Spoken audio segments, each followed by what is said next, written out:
เมื่อสูงพี่น้องเขาค่ะอ๋อเมื่อในก็วันที่30เดือนธันวาคม2เฮงปลาย24ข่าวยามกลางค่ำข่าเฮาเลยหยิบเอาข่าวตา3หัวข้อเสมาฝากปันพี่น้องเขาค่ะอ๋อ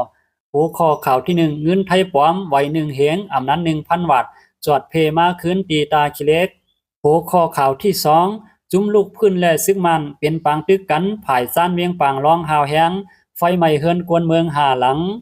หัวข้อข่าวที่3หลายๆจุ้มโฮมจอยแถมก้นทบเพและลูกเมRCSSA และก็ซึกก็หาร RCSSA จอยปอเมกวนเมืองเฮ็ดเลื่อมไหลอ่อนตั้งสุดมาถอมด้วยหัวข้อข่าวที่1ค่ะอันนี้ก็พี่น้องตาขี้เล็กเขาทบยาเงินปลอมไว้1เหียงเงินไทยในค่ะน้องเงินไทยปลอมไว้1เหียงอำนั้นไว้ 1,000 วัตต์จอดเพมาขึ้นตีตาขี้เล็กเวียงตาขี้เล็กอันมีตีเลียนลินใต้ไทยนั่นไล่หันสายเงินไทยปลอมไว้1เหียงอำนั้นไว้ 1,000 วัตต์มาแลซื้ออันแลกเงินเสใส่สายซื้อนั้นให้ฟังสติในเสกวนปืนปีเขาไล่ปันฟังสติมาหนังไหนกวนอันหู้หันจอมก็ยาเงินปลอมนั่นลาดว่ามือว่าโอ้ยก็ขายาเงินไทยปลอมไว้1เหียงในกัดขาอ้อพอด้วยพัดผิดเตอำฮู้ว่าเปลี่ยนเงินปลอมค่ะผือไว้ในไลหู้เปลี่ยนเงินปลอมในก็ซัมโปตกลื่นยาวค่ะว่าหนังไหนตาเตหู้ไล่เงินไทยอันเตหืออันปลอมในนั่นง่ายอยู่เสตากวนซื้ออันยิบเงินปลอมเสมาใจสายนั่นซ้ำเขาเตใกล้เลือกจ่ายมือกวนกึ้นกวนสุกซักตีล้านว่าหนังไหน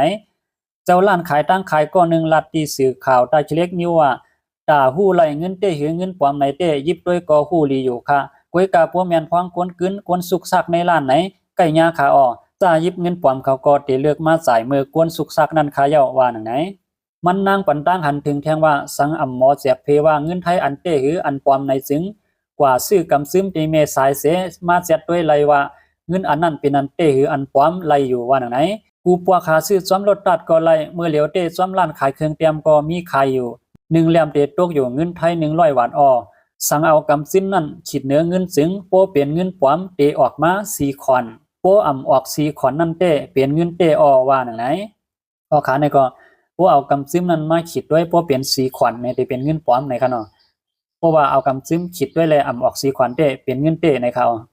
ต่อถึงเมื่อวันที่29เดือนธันวาคมปี2024ในมาตีเวียงตาขี้เล็กในกาดลงเวียงตาขี้เล็กแลล้านกุนก้าตั้งขายในเวียงกำพองญาเปื้นมาจ่ายเงินไทยปลอมไว้1เฮงแลกวนปืนตีหนังกันให้ฟังสติกันเสอ่อนกันต่างปันฟังเนอสื่อตรงกวนป้าในยาวป่วนมาเมื่อในปี2เฮงปลาย22นั้นยามไล่ทบเงินปลอมมาใจจ่ายต่อกันตั้งนำเสถึงมาปี2เฮงปลาย24ในก็ขึ้นเลยหันใจจ่ายเงินปลอมมาแทงปอกกำหนึ่งว่าหนังไหนเกี่ยวเลยลองเงินปลอมแลป่วนมาเมื่อปี2เฮงปลาย23นั้นความการผายแจดทัดเขาเอาลองตั้งกูเมียวเสห่วงเจ็ดถามตียอบป้าผู้ซื้ออันเหตุการณ์แลกเงินเขาเสตายามเหลียวเกี่ยวกับรวยเงินปลอมในอ่ำหันเขาปันตั้งหูแล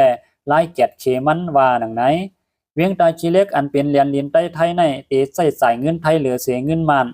หรือเสเวียงตาขี้เล็กย่อซื้อเปลี่ยนเวียงตาเหลือเมืองแพกเมืองยองเมืองอยู่เกียงลับเมืองสาดแลเมืองตวนเขาเสในก็ใส่จ่ายเงินไทยอยู่พองเสตีเวียงเกียงตรงในก็ใส่จ่ายเงินไทยอยู่อิดอีว่าหนังไหนยินจมถึงข้อมูลข่าวยิ่งเหลาแต้มต่างไว้ในสื่อข่าวเงาห่างเสียงไต้มีเสียงไหนค่ะสืบมาแทงหัวข้อข่าวที่2จุ่มลุกพื้นและซึกมันเป็นปางตึกกันฝ่ายซ่านเวียงปางรองหาวแห้งไฟไหม้เฮือนกวนเมือง5หลังของ4ซึกมันและจุ่มลุกพื้นเขาไล่เปลี่ยนปางตึกกันฝ่ายซ่านเวียงปางรองหาวแห้งเสย้อนของ4ซึกมันยื้อหมากลงเข้าวานแลเฮ็ดให้ตุ้มตื้อเฮือนเยกวนปืนตีวานน้ำผามุงในเอื้องปานหมอกเจเวียงปางร้องไล่ถูกไฟไหม้เปียดอ่ำย้อม5หลังว่าหนังไหนในพื้นที่วานผามุงเอื้องปานหมอกเจเวียงปางร้องเมืองใต้ปอดซันนั้นเอาวันที่17เดือนสิงหาคมนั้นมาถึงวันเมื่อในปางตึกในเกกังของ4ซึกมันแลตับซึกลูกพื้นเขาเปลี่ยนหาวแห้งมาเสย้อนกวางหลงอันลูกตีของ4ซึกมันยื้อมานั่นแลเตื้อหญ้าเฮือนกวนในพื้นที่ไล่ลูกก้อยอ่ำย้อม5หลังในยาวเกี่ยวเลยร้องในกวนในพื้นที่ปานหมอกลาดเนว่าปางตึกในหาวแห้งมาเหลือเก่ากวนในปานหมอกเขาเงื่องปลายเพปางตึกกันตั้งมวดไว้เสไล่อยู่ที่ไกลๆมุงต้วยไล่หันกวนไฟกวยเฮือนเยก่อไฟไหม้ยาวอ่ำหึงสังกำไล่ยินเสียงกว้างอยู่ค่ะว่าไหนในปางตึกนั้นมีรองตกซุ้มตั้งนำหนังกันตั้ง2ฝ่ายเสเมื่อวันที่20เดือนสิงหาคมนั้นควาง4ซึกมันเขาใจตื้อเครื่องมินมาปล่อยหมากใส่อ่ำย้อม5ปอกว่าหนังไหนนอกเหลือเสนั้นก็เมื่อวันที่17เดือนสิงหาคมป่วนมานั้นก็ หมากตกแตกเตื้อก้นตีในวานป้านหมอกอายุ30 ปีก่อนหนึ่งไล่หมัดเจ็บเสตึกไล่ยศยาตัวไว้อยู่ว่าไหนไล่ยินข่าวว่าเมื่อเหลียวปังตึกในสิเวียงปังล่องในยังตึก10เป็นปังตึกหาวแห้งไว้อยู่แลกวนเมืองปืนตีอันไล่เงืองปลายเพซึกไว้ตั้งหมดมีสำหมอก20,000ก้อในยาวยินจวมถึงข้อมูลข่าวเงาแรงหุ่นใหม่เตรียมต่างไว้หนังในคาสืบมาแทงโหข้อข่าวที่3หลายจุ้มโฮมจอยแถมกวนทบเพแลลูกเมกวนซึกCSSA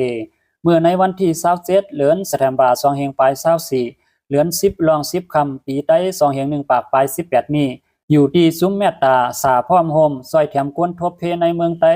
เกียงใหม่ลำปุ้น21จุ้มเจ้าคู่หลวงตาวัดผ้าปาดสีห้อยห้องการลงติดต่อไทยCSSAคุมห้อมกันเสซอยแถมกวนปลายเพปางตึกอีกทั้งก็ซึกก็หารลูกเมกวนซึกCSSA ตีกองมุงเมืองในนาตีกุมกำCSSA เหมือนหนังข้าวสารโคขวางกินย่ำโคนุงตั้งไว้ตากาหาล้ำในยาว10เสนั่นเจ้าจ้างไม่รูวัดจ้างคำน้อยห่างลงโฮมห้อมสร้างเงิน 3,000 บาทซุ้มเมตตาสาพร้อมโฮมห้อมสร้างเงิน 10,000 บาทมุ่งหอเฮิรนปลาจ้างโพอ่างเมจ้างงวย 10,000 บาทโฮมสร้างเงิน 23,000 แห่งบาทเสหลู่ต้านให้เป็นศรัทธาสากาโหศิลป์เหลือน10รับตีกองเมืองในยาวอยู่ที่ภูมิปุนพรCSSA ไล่ต่างตัวกวนปลายเพแลลูกเมกวนศึกเสยินจมขอบใสใหญ่นำถึงภูมิน้ำใสศิรณะเพิกจินข่าวใสเฮาเขากูก็กูเจ้าอยู่ว่าหนังไหนหรือเสนนำกาเมื่อว่าวันที่29เดือนธันวาคม2524ก็ซึกก็หารCSSA ซอยปอเมกวนเมืองเฮ็ดเริ่มไหลตีวางจ้องวางกองหมูตีวานเต็งทุ่งวานหัดเสเวียงลางคือว่าไหนในวันเหลียวกันกล้วยหนังเก่าไล่กวาดซอยเฮ็ดเริ่มไหลตีในวางหงเห็นวานปางสนองเสเวียงลางคืออันถูกน้ำท่วมเสปปลิกเสในก็ลูกกวยตั้งน้ำว่าไหนหนังกายินมือเข้าถึงซอยแถมไรนั่นอยู่ที่CSSAก็ยังตึกเต10ซอยแถมกว่าติ๊กอยู่ว่าหนังไหนยินจวมถึงข้อมูลข่าวไต้ลดแล้วออกไปหนังไหนค่ะข่าวตา3 6ข้อย่ำคำขึ้นในก็สุดยาวตีในค่ะ